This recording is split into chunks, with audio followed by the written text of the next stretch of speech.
Hello, I'm Mr. Chef Jay and welcome. Today we're going to make a creamy chicken tortilla soup using these simple ingredients. So these are the ingredients that we're going to be using today. And for more information on the entire recipe, it'll be in the description down below. Alright, let's get to work on these vegetables. First we're going to start with a few cloves of fresh garlic. So we want to make sure a couple of things before we get set up.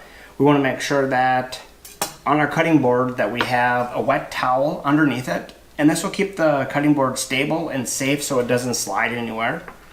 And then also, whenever we're holding our chef's knife, we want to make sure that we do a pinch grip and make sure that the handle rests softly in your dominant hand. So to first start with the garlic, to peel it, we're going to take each clove and give it a small smash, and this will release the outside shell of the garlic, and I think for this recipe we'll use 3.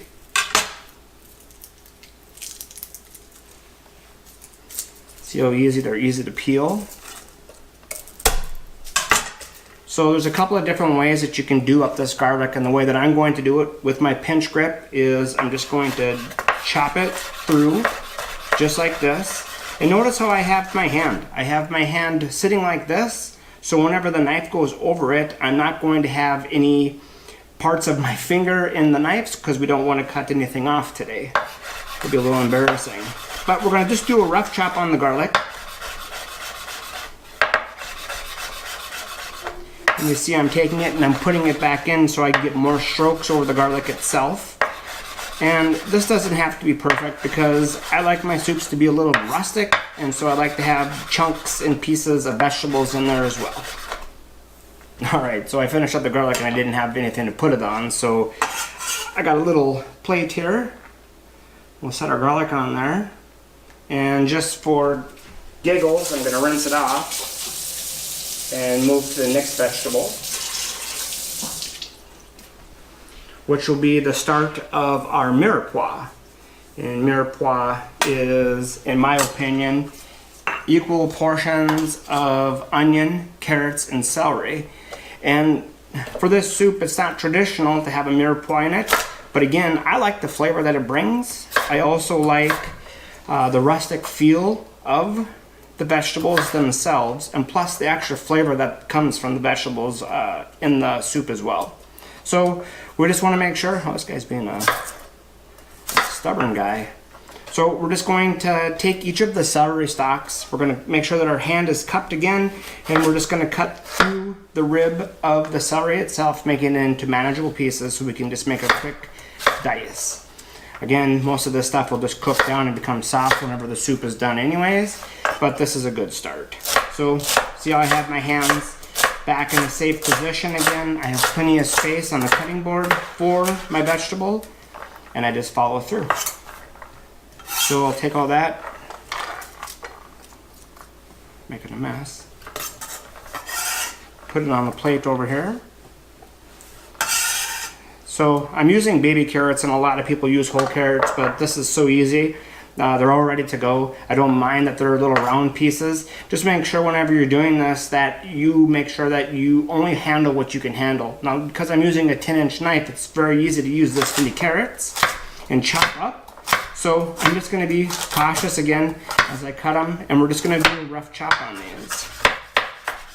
Only cutting what I can handle.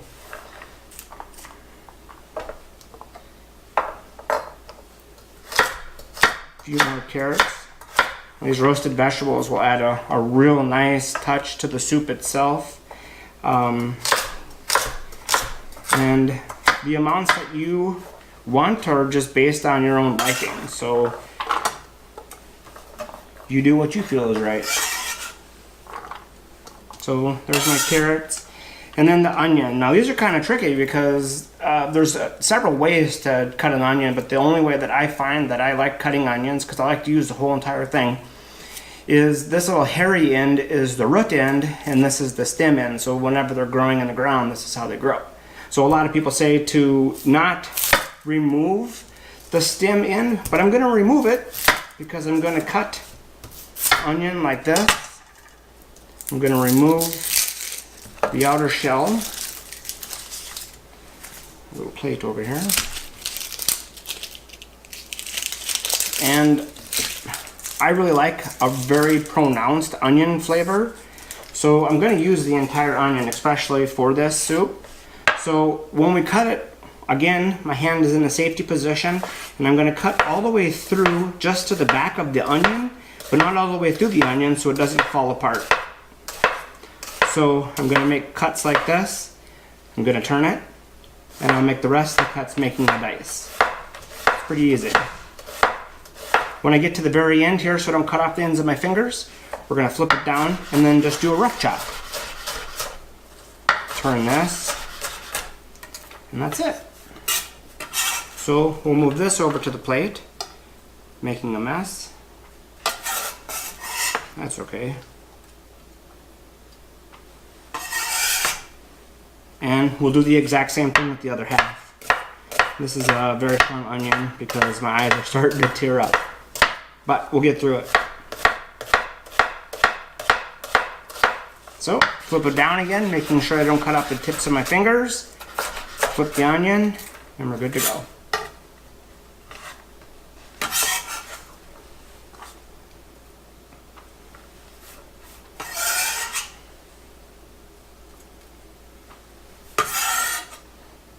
Alright, moving right along, we're going to start with our jalapeno. So I like taking the tops of the jalapeno off. Then I'll take the jalapeno on the flattest side, make sure that it's sitting down and that it's resting nicely, and I'll just slice right through it. I'll take 1/2 of the jalapeno and press down in the center of it so I can remove all the seeds and the pith. And the pith is this bitterant that's inside that holds all the seeds. It's super bitter and it doesn't taste very well, so we want to remove that. Plus, all the heat of the jalapeno is collected in the seeds, so we want to remove some of that. We want to have some of the seeds, so we have a little bit of heat, but we don't want to have all the seeds in there, so we're going to remove them. We're going to do a julienne with this, so we're going to take the jalapeno. Again, my fingers are curved back, and I'm going to cut through, and that's a julienne. We'll julienne the other half of this jalapeno. Nice and slow. We don't have to go fast today. We're in no rush. Move everything over like this and do the exact same thing, creating a little dice. That's it. One jalapeno down. Let's put it over here with the mirepoix.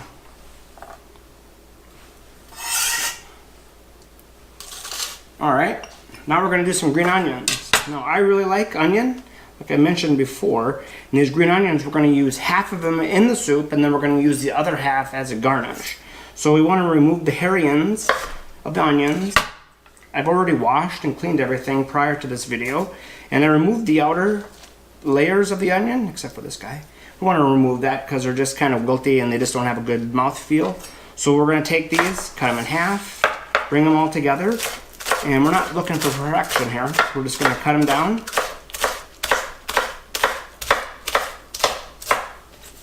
Get the rest of these guys together.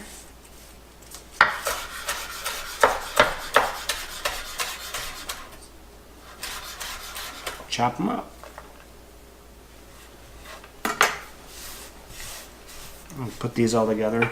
I got a little bowl here for them. Let's see how we do. Oh, not too bad. Put the rest of them in here. Alright. Now, we've got 3 different bell peppers here, and they basically all taste the same, but we're going to look for some color and some variety in the soup so it stands out. So the best way to do this is that there's 2 different types of peppers. There's a female pepper and there's a male pepper, and they look like this. So one of these is a female and one of these is a male. The male has got 3 and the female has 4. So these are great for julienne and these are great for dicing. So this package just came with this, so we're just going to go with it. So these are really simple to take care of as well. You're going to panel out each side of the pepper. We'll discard that. Making sure our fingers are always tucked back. Oh, not going to waste that. And then the last bell pepper, These add a nice dimension to the soup and also a nice little texture as well. So this is a little time consuming because we're also going to remove the pith off of this because this is also very bitter and it doesn't add anything to the soup. So I always just take each of the peppers and remove the pith just like this. We don't have to go too deep into the pepper itself. You want to make sure that you give yourself plenty of space on your cutting surface so you're nice and safe. You want to make sure that your legs are shoulder width apart so you're nice and close to your cutting board so you have a good safety pose. So we're almost done here. Let's finish up with these green peppers.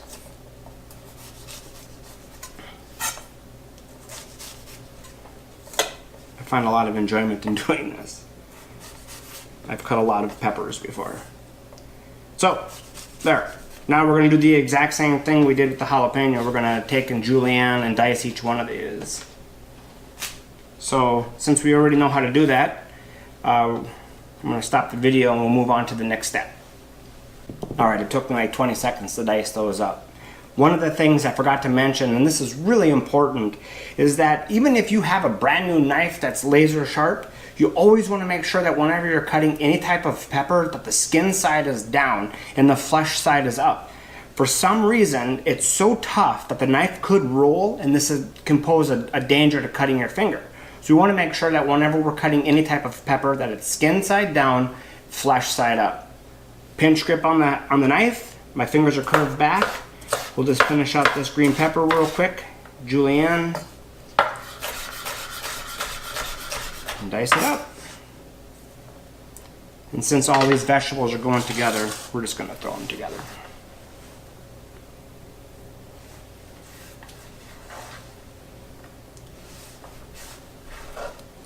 Alright, now a super important ingredient, and it's my favorite ingredient out of all of the herbs, is cilantro. Well, cilantro is the leaf of the coriander plant, and coriander comes in a seed as well. It's an interesting fact that there's a gene that if you have a specific gene, this would taste like soap, and that would be horrible because I use cilantro for everything. If I could, I would have cilantro on burgers, but that's just not feasible. So same thing, we're going to rough chop this up. I'm going to make sure that my hand follows the knife backwards and that I keep it cuffed in. I'm going to turn everything, making another chop through it. I'm going to put everything into a pile so I can make as few strokes as possible. And there we are, we're done.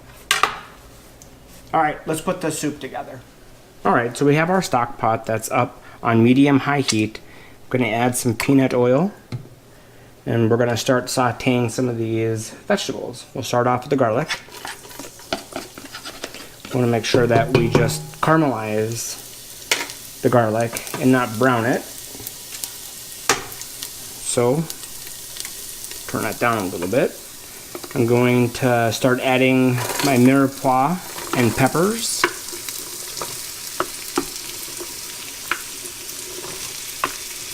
It already smells amazing, that garlic.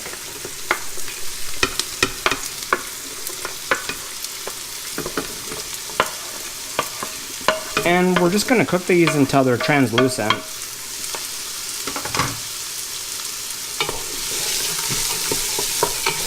How pretty that is. Turn the heat up a little bit now that I got everything in there.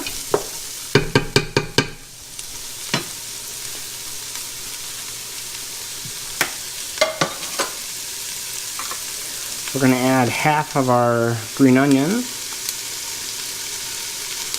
We want the rest for garnish.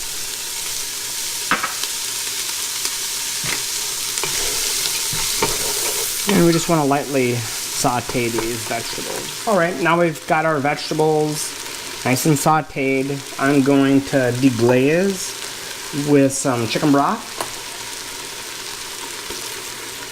And this is going to be the base of our soup. However, our soup is going to be a cream soup. So we'll add this. And we are going to poach the chicken in this broth, in these vegetables, and that will also give us a great product because we want the chicken to not be diced and chunky. We want it to be stringy and we want it to be pulled apart. So that's how we're going to cook it, and that's called poaching. Braising would be on the same lines. However, braising is with a small amount of liquid and poaching is with a large amount of liquid. So I've got 4 boneless, skinless chicken breasts I'm going to add that are raw. And we're going to bring the temperature up. We're going to boil these for about 35 minutes or until the internal temperature reads at least 165. But we want to make sure that we cook it to at least 180 because we want the chicken to pull apart. So I'm going to throw a lid on this and set a timer, and we'll be right back. Alright, now that our soup's come to a rolling boil, we want to turn it down just to a simmer and finish out the timer, about 20 minutes. Alright, so we've been simmering for about 8 minutes. Make sure whenever you take off the lid that you stand away from it because the steam will be coming out. We're going to grab with our trusty tongs the thickest chicken breast that's in here. And there's a bigger one here, this big guy right here. We're going to take our instant read digital thermometer and set into the center of the chicken breast. And the temperature right now is 135 degrees. So we got about another 10 minutes left on it. Alright, our timer is going off. Again, we want to make sure whenever we take the lid off that we don't get a face full of steam. We're going to grab, again, the thickest chicken breast that's in here, which is right here. Take an internal temperature, and it is at 196, 197 and climbing, and that's perfect. So we're going to remove the chicken, and we're going to shred it. So remember, this chicken is very hot, and we're going to use 2 forks to help shred it apart. So we're going to take each breast and we're just going to kind of press it down using the forks to kind of pull the chicken apart. Now this works for multiple recipes. You can do this for barbecued chicken, or in this case, just this chicken tortilla soup. So this gives a real nice mouth feel for the soup itself. So that's one. You can see here it's really easy to break apart, and because it's been cooking in the chicken broth with all those vegetables, it's going to be a great flavor. Plus the chicken itself will also add to the flavor of the broth itself. Alright, so let's take our shredded chicken and let's add it to our pot here. Careful it doesn't splash on you. Using tongs is really wise. So we'll get it all in there again. You can see our broth has got this beautiful color to it.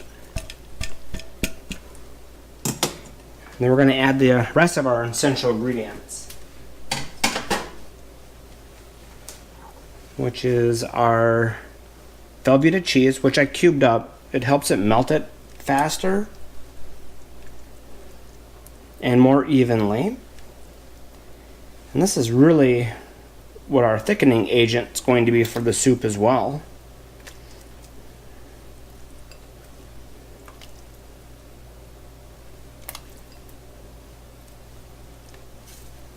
So we'll get that in there.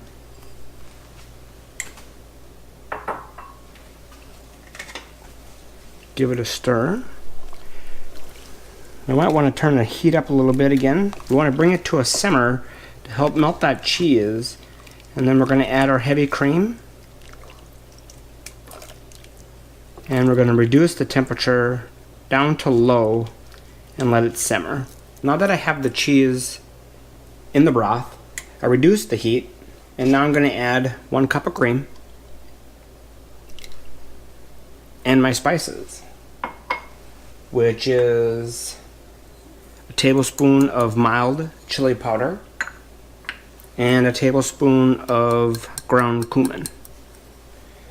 Now, this is just a starting point, and if this doesn't if this isn't what you're looking for, then you can add more. How about that? So I prefer to have a real strong cumin flavor, but other people might not like that as much. And then also, before you salt and pepper this, you want to make sure that you taste it, because that cheese has got a lot of salt in it itself. So this might need some salt, or it might need some pepper, but you decide. You're the one that's coming up with this. Alright, so our soup is just about done. Right now, if you're using fresh cilantro, you can go ahead and add that towards the end of cooking. If you're using dried cilantro, which is perfectly fine to use as well, you'd want to add it during the time that we put the cream in there, so it has time to marry in flavor and for the dry herb to soften up. So I'm going to add just half of the chopped cilantro, because I'm going to use it for a garnish as well. And then I want you to take a look at the consistency of your soup. So this soup is pretty much done. It's very flavorful, it's very cheesy, and it's got a good bite to it. But you can see the consistency is very thin. And that's fine if you like a thin soup, but my family prefers to have a thicker soup, so I'm going to thicken this with a cornstarch slurry. Now, there are two different types of thickeners. One is a cornstarch slurry, which is 1 part cornstarch, 1 part water. Here I'm going to use about 3/4 cup of cornstarch and some water. I've got it in this glass, and I'm using a fork to just kind of mix it up. And then the other one is very traditional, which is flour, 1 part flour and 1 part butter, and that's called a roux. Now the only problem with a roux is you have to cook out that flour taste, where a cornstarch slurry you don't have to cook out. So we're going to add it slowly, because it does have a pretty good thickening power to it, but if we add too much, it'll over thicken and become unpleasant. So I can already feel the consistency has already gotten thicker, and you can see how thick we've gotten. Alright, well, here's our chicken tortilla soup. We're going to add a little bit of cilantro and some green onions. And that's it. Well, that concludes our video for today. I had a lot of fun doing this. This was really exciting. It's more my level. It's something that I'm super passionate about. So this is one of the soups that my son had asked for. It's one of our family favorites. We'll take fresh lime and squeeze over the top of it, and it's absolutely amazing. I'm just joking. It's not hot, but it's delicious. So anyways, if you liked it, I'd really appreciate a thumbs up. And why don't you go ahead and think about subscribing. And if you'd like, leave a comment. I'd like to know how I'm doing. Have a good day.